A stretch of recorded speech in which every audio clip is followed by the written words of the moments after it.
Hello everyone, in today's video we're going to be showing you how you can use an engine start on the PMDG 777-300ER aircraft. Now the unique thing here is a lot of times people use the APU for the purposes of booting. And the most incredible thing about this aircraft is you can actually start both engines at once with the APU. It's just that good.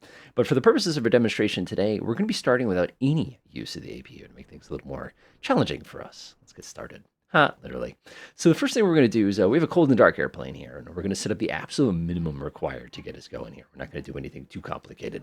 So what I'm going to do is I'm going to spin down here to ground operations. Again, I can take a look and see everything. The only thing I've really got going on now is I've got my ground power. And of course, I've got a couple cool things I can do here. I can actually request the air start unit immediately, or I can request the air conditioner unit. Now, one of the fun little tricks I've learned is I'm actually going to request the air start unit now, which seems a little goofy, but it's actually not a bad thing. You'll see why. So I'm going to go float up here, and I'm just going to go ahead and click on the master battery, go ahead and get my primary and secondary exterior power, and that's going to start the whole process of kind of getting the party started here. For those of you who know this airplane, the electronic displays take a while to boot up. I've actually changed the setting because I'm just like that. If you would actually go to PMDG setup, aircrafts, and oops, sorry, I always get this one backwards, options, simulation, there's actually a page here where you can dial in how fast it starts up, display units power up, and I've set it to the fast option, and just for me, that just works better. And again, different people are going to have kind of a different opinion on the best way to do that kind of a thing. But again, it's going to depend on you. So what we're looking here today is to get an absolute basic setup of start here. We're not looking at anything complicated. I'm not going to be doing, we're not using the APU. We're not doing anything, sophisticated as far as any of the switches goes. It's kind of just the basics here. So I'm just going to do a really, really abbreviated flow. We're just going to give that a moment to build up some pressure. It looks pretty good to me. Those two get flicked on. We flick that one on, and then we flick these two on, and we're pretty much groovy. All right, pop those two. Sounds good. Beacon switch comes on. We'll go look up the top here. Looks good, looks good. Again, we're just going to go through the quick and easy way here. We're not doing a full flow. We're just showing you kind of the technique. I'm going to go pop all these off. We can actually leave the packs on during this, which is one of those things that's like, huh? It's the best way to describe it. Now let's go ahead and take a look at exactly what is going on with the air start unit. So if I flip my head down here, what you're going to observe is we have the ground air right now plugged in. The left engine, of course, is the better one to start here.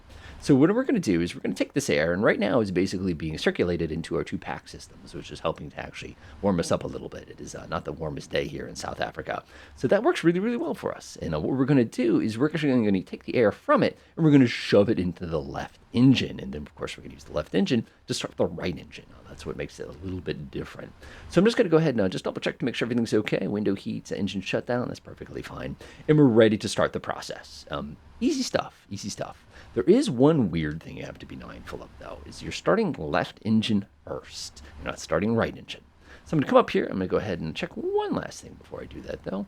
Set park and brake, click. I don't like the way they do that, but I do like the way they do that. It's just kind of one of those things. All right, so I'm going to go ahead and click on the start option. And now if I'll come down here, I'm going to go ahead and press the run option here. So what you're going to see here is my ground air is going to automatically close a valve, which stops it from feeding into the packs, and it's going to go directly into the left engine. Now, when we look up here, you can see my left engine is starting to spool up. If we want to actually see the left engine in action here, I can actually go here and click on that one, and you can actually see very clearly how my N2 is rising very rapidly. Again, we have very, very high duct pressure from this air start unit. And you can see here we're about 35, coming up pretty high, 34. She's coming up. There we go, 35. We should get fuel flow introduction, and this should light off any second now. Now, ready on my mark, there goes. And we have a good light off on the left engine there, which is exactly what we're hoping to achieve here. So the thing's going to start kind of doing its thing. Some people, of course, at this point are saying, should we go ahead and flip over to the onboard power? Should we leave the GPU? Me personally, I'd rather stay on the GPU because the company pays for power that way. It doesn't show up on my report. Nah, it doesn't matter. So the cool thing here is you can see we've got a good start on that engine. Now, that's important for us, and I will show you why. So I'm going to switch back to the air page real quickly here. And you can see here that that air coming out of the ground unit has blipped and disappeared. We are no longer running off of that ground unit. The reason that is important is because you have to remember we're not starting the right engine with the ground pressure unit. That just doesn't work that way. We're actually isolating it. And right now you'll observe that my left engine's just kind of chilling here doing its thing. So what I'm going to do now is I'm going to come over to my air start unit, and I'm actually going to click release.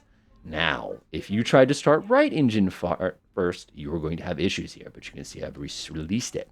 So now the puzzle is, how do we get air out of this engine all the way into this engine? And the good news is, this sucker's a Boeing. Of course, if it's not Boeing, it ain't going. But the good news is, watch this. I'm going to go ahead and click on the right start selector. I'm going to float down here, turn on the fuel control like that, and you will observe the engine on the left is now bleeding air into our ductwork here, crossing all the isolation valves, and then diving into the back of my right engine, just like that.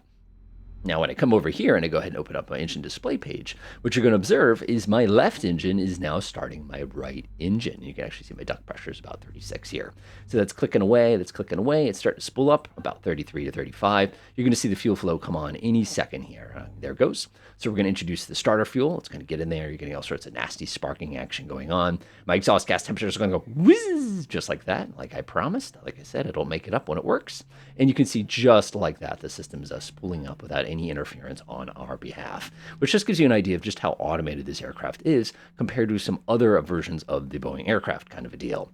Now, the cool thing is we're still feeding air directly into this other engine. I love the way it does it. And when the engine start concludes, what you just saw in our little display here, what's going to happen is as this thing stabilizes again, it takes a moment for those temperatures to kind of get within kind of their standard limits here. This valve's actually going to open, is going to feed air directly into it. And if you recall, those packs that we had up top, the packs have basically been sitting here idling the whole time. Once these things all stabilize, it'll actually start feeding into the aircraft, which will actually help cool this off a little bit. It's gotten a little warm. So one of the things I'm going to do to kind of help the process here is I'm going to open up my recirculator fans there. It's going to take a few minutes to kind of kick in sort of thing. You can also reset the air conditioning if it really, really bothers you. And of course, we still have some angry lights there, so I'm going to go ahead and flip on my window heats real fast. And most of the angry lights are going to shut off at this point as the aircraft basically stabilizes itself like that. So the last little piece we need to do, of course, is we need to switch on to ship power. And you'll notice automatically the secondary exterior power breakers basically popped out. So all we have to do now is come down here, release the ground power unit, remove the chocks, and now we are completely independent, and we are now ready to go on our journey. Now, one of the cool things you saw here is at no point did we run the APU, so we don't have to babysit the APU. We don't have to turn it off. We don't have to turn it on. We don't have to pay attention to, is it running this or is it running that?